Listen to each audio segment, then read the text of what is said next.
Agradezco a los expresidentes, al presidente Pastrana, al presidente Maguad, al ex vicepresidente Santos, a nuestro querido amigo secretario general de la Organización de Estados Americanos, a todo el primer panel de académicos y expertos que nos han dado una visión detallada de cada uno de los aspectos de lo que son sus experticias y que ha permitido hacer de este foro un aporte entre la gente que sabe de lo que son los elementos del crimen organizado, la gente que estudia esos elementos y la gente que ejerce el poder contra ese sistema.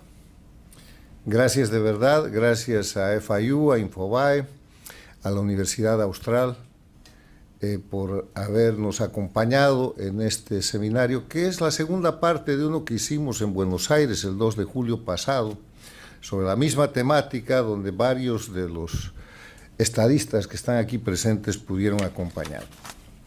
El foro Crimen Organizado y Democracia en América Latina ofrece un conjunto de conclusiones que voy a resumir con algunos comentarios y aportes personales.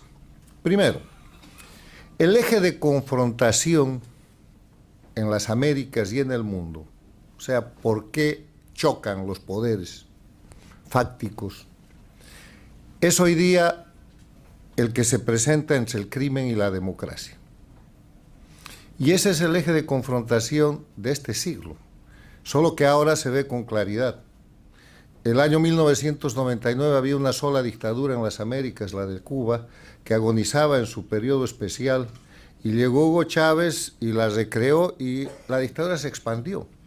Y se expandió con un eslogan de marca política, socialismo del siglo XXI, y llegó a controlar bajo su modelo a Venezuela, a Nicaragua, a Bolivia y al Ecuador, que pasó por ahí por más de 10 años y que está en proceso de retirada.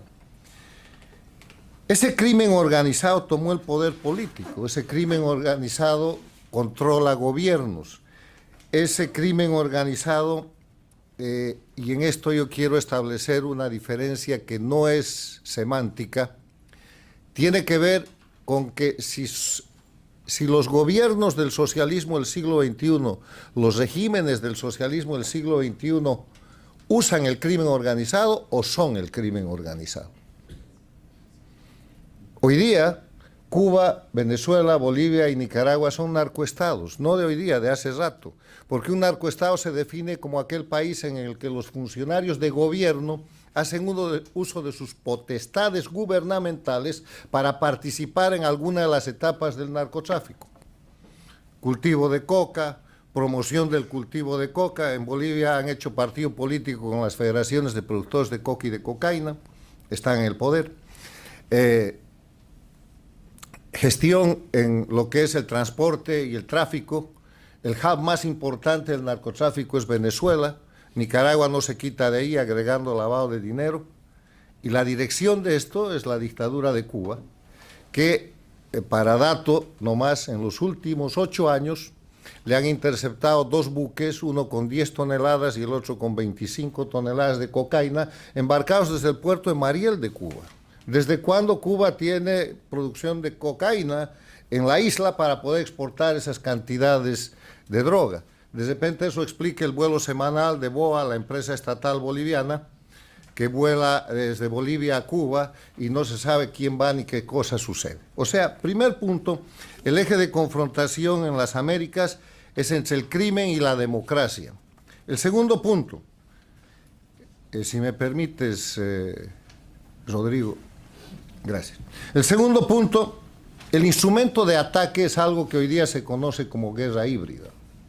La guerra híbrida es una expresión, es un concepto que refleja cualquier forma de agresión en contra de un país, de una democracia, con el propósito de debilitarla. Y los instrumentos de la guerra híbrida hoy día son el narcotráfico, la migración forzada, el terrorismo, la trata de personas, la desestabilización de gobiernos, el calentamiento de la calle, la participación política.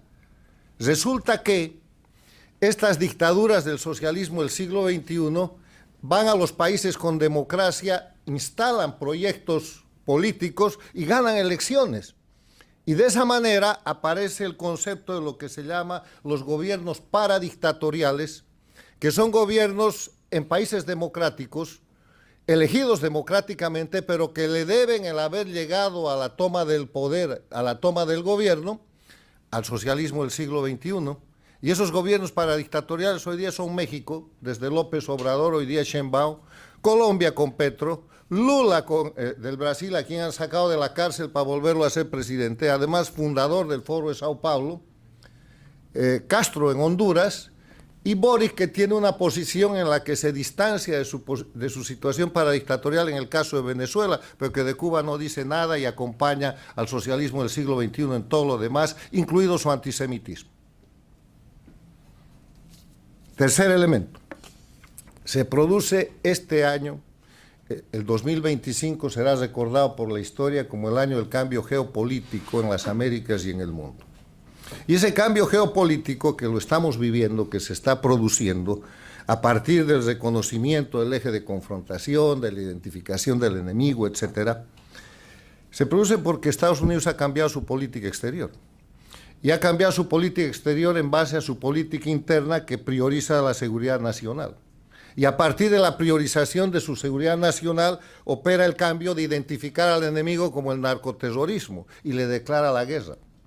Hemos pasado del paradigma de la guerra contra el terrorismo que vino después de los ataques del 11 de septiembre del 2001 y después de un sistema de contención con una política exterior deforme y confusa y de abandono de los aliados, sobre todo en Latinoamérica por parte de Estados Unidos, hemos pasado hoy día a la política de la guerra contra el narcoterrorismo. Ahí vamos.